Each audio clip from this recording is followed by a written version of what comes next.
Well, welcome to the video, and today I'm gonna talk about some things which I think are which need to be talked in the academic circles, I suppose, because you see they are considered at the first place quite deviant from what ought to happen. That's the first reason they are not so talked about. They are not so considered. Secondly, thing is such things kind of people think would undermine what is going on or will rob them of their purpose if such things were actually allowed to consider. Now, one of those things is basically this, which I came across in a book by Alan Watts. I came across it in the book of Alan Watts about the taboo kind of thing. So in that he said about Wittgenstein's philosophy. Now Ludwig Wittgenstein was a philosopher, and he mostly had philosophy about language, about the limitations of words, forms, and language. But one thing that struck me a lot was his concept of intellectual neurosis. So intellectual neurosis is what he was actually talking about. Now intellectual neurosis is basically where we ask questions that really have no answers, or like basically have, or we don't even need their answers, but we are just asking those questions. The questions like, when did the universe begin? We need no answers for that. To be honest, in surviving right now, no squirrel, or not any sort of a cat or a dog would want to know the answer when did the universe begin in order to find good food for itself or to find a good shelter for itself, and the same goes for humans. And still we are asking those questions. That's just because we have got a brain that could actually weave out such complex words and put them out into questions. So that is what he says is intellectual neurosis. We should actually, the aim of philosophy is not to answer all questions, but to reduce the list of questions and reduce those questions which are actually not very necessary. That is what Wittgenstein says, and that is a very interesting perspective in philosophy as well. That's a very interesting perspective in philosophy, because there are many questions which you ought not to answer. But then you see, that is what actually struck me. If we are asking questions that are not that have no good, actually, that if we, even if we don't get the answer to that, why are we even asking them? What's the mechanism behind it? And why am I even asking this question, that what's the mechanism behind asking unnecessary question? Is that a question which is necessary? Well, I suppose so, that any of the question becomes necessary in a particular context. Let's imagine you ask a question, what was the color of your shoes or what kind of shoe did you wear when you first left your house today? Now if you ask that to somebody who's your classmate, that will be a very irrelevant question. But a detective who is detecting a case wherein the serial killer actually wears a pair of shoes every day and then puts it off after the murder, the question is quite very, very important and very, very relevant there, isn't it? Now the necessity of a question depends on what and which context it is used in. Exactly. So I am using the question that is it necessary that to find out what is the mechanism behind why do we even at the first place ask or want to ask unnecessary question. Is that a necessary question? Well, that will depend on the context in which the answer will be used. But that does not mean we should not inquire into the question at the first place. That will not be wasting of a time. For the simple reason that will not be the wasting of a time is because we don't know. It's Schrodinger's cat. We never know if it's alive, if it will be useful or if it will not be useful. Nobody knew that how useful will it be if we will ever know how the sun revolves, or the earth revolves around the sun, or is the earth flat or it's spherical. we never had any idea how important those matters will be. So we'll have to inquire like a scientific mind being put into study. That is what we have to inquire into it. So I guess the thing is that there is just one question that is necessary to the whole humankind.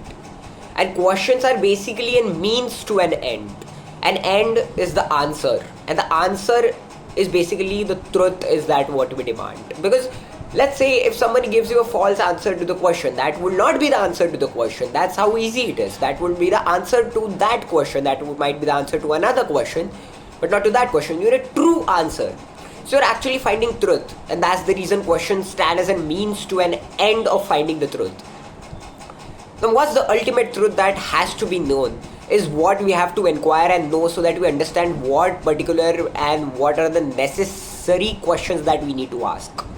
If you're getting me. Like let's say, for example, I ask some sort of question which does not lead me to the truth. It just leads me to some kind of an irrelevant detail of some sort. So I don't think so. Like basically the question has fulfilled its purpose. The question's purpose is all there so that it can tingle us and sparkle us to get to the truth. Well, now what is the truth that we need to know? Well, all questions arise from the same basic question. That's the point. And that question is, who am I? That's all. That's the basic question that we are actually on the quest to find out. Who am I? That's the real question. That's the necessary question. Because we know everything. Our senses, let's say our eyes, the nose, the tongue, the skin and the ears, all of them point outwards. So we gain information from the outwards, and then we make sense of the information which is outwards, and make the sense of the world which is outward. But the inner world, we don't have any senses to actually make sense of it. The thing is that we are left with the question of who am I. We know what is a phone. We can know it. We know what is a moon. We know what is a sun. We know what is an atom. We know what is a quantum element of any sort. We know what is an electron. We know what is a proton. We know everything. We know what is AI. We know about every other thing other than ourselves. We just don't know ourselves. And that's what Carl Jung said, the greatest danger to man is man himself. Without knowing his psyche, without knowing himself, he'll be the greatest danger out there. Not some sort of rocket or some sort of knife, because after all, the knife and the rocket, they are just the means that the man will use to fulfill his end. Now what end he flourishes or has in his mind depends on his psyche, how much he knows himself. So the basic question that we are struggling with is, who am I? And because we want to avoid that question, as in like Freud's psychoanalysis, where like in projection we want to actually repress the thought that we hate ourselves, we project it onto someone else and say that that person hates me, I don't hate myself, and we feel kind of relieved.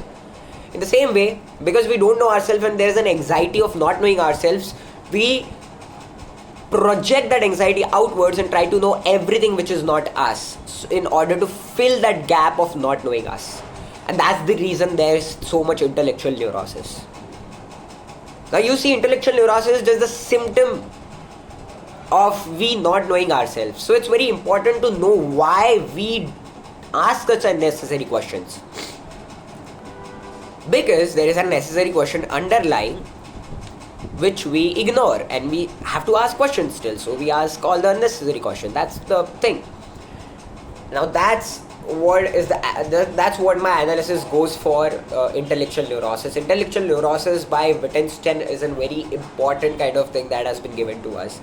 He said a lot of things when he said that we are actually asking unnecessary questions. Because that gives us the room for actually exploring and even thinking for a bit, what the fuck is the real question, man? What then is the real question? If everything is intellectual neurosis, you say, what is the real question? And the real question, I think, is, who am I? We don't know ourselves. It's also in the Alexis Carrel's book, that man knows everything other than himself. Everything other than himself. Can you imagine? We are the source of all knowledge. We don't know what is the source of our knowledge. What's the nature of the source of knowledge? Of course, that is what philosophy to some degree gets into and tries to answer it. But that is what philosophizing should do. It should help us to know ourselves much better, right? And now there are various ways that we will know ourselves much better. Now getting into that, perhaps unconsciously we know who are we, right? But we are trying to not let it come into consciousness. Now again, why are we not trying to let some psychic element come into our consciousness? That's one reason it could be. It's threatening, or it's just against survival. It's just against survival, that's all.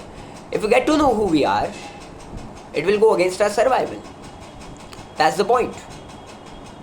Well, so why does a real identity is there inside the unconscious and does not come into the consciousness?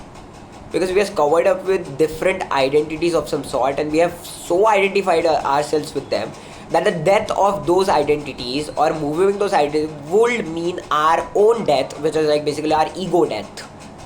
So we fear it.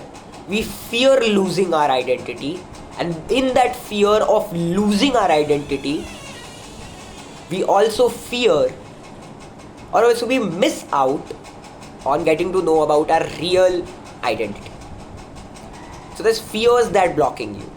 Fear of death specifically. It's the death anxiety that's blocking you there. And that's the reason intellectual neurosis happens. It's a good way to cover up your fear. It's like you won't feel any kind of fear, but you will also think that you are actually going on searching for something. But you're actually not searching for something. What you're doing is intellectual neurosis. You're playing with words. That is what Wittgenstein would say. Now, I don't want to advocate this as my philosophy or something that we should not do, because at some point I think a healthy amount of thinking, philosophizing is a game that we should play, but we should play it only as a game. We should not take it totally seriously, some of the concepts, because as I told you, it depends on the context. The utility of the answers depend on the context to which they are subjected to. So we should not judge them beforehand. That's also the thing. But I guess that's the point. Who am I is the real question that we are trying to avoid all the time. And once we know who am I, all these questions that come forth and manifest as intellectual neurosis won't happen altogether, because of course now you know who are you. Now you have the answer. That's the answer you needed. You didn't need any other answer, because you see, in the history of philosophy, what has ever happened is that you get a question, people find an answer, and that answer produces more questions. That question produces more answers, that answer produces more questions. This goes on in a loop. Why does this goes on in a loop? Well, the thing is, because you are not satisfied with the answers. So you question them. Why aren't you satisfied with the answers?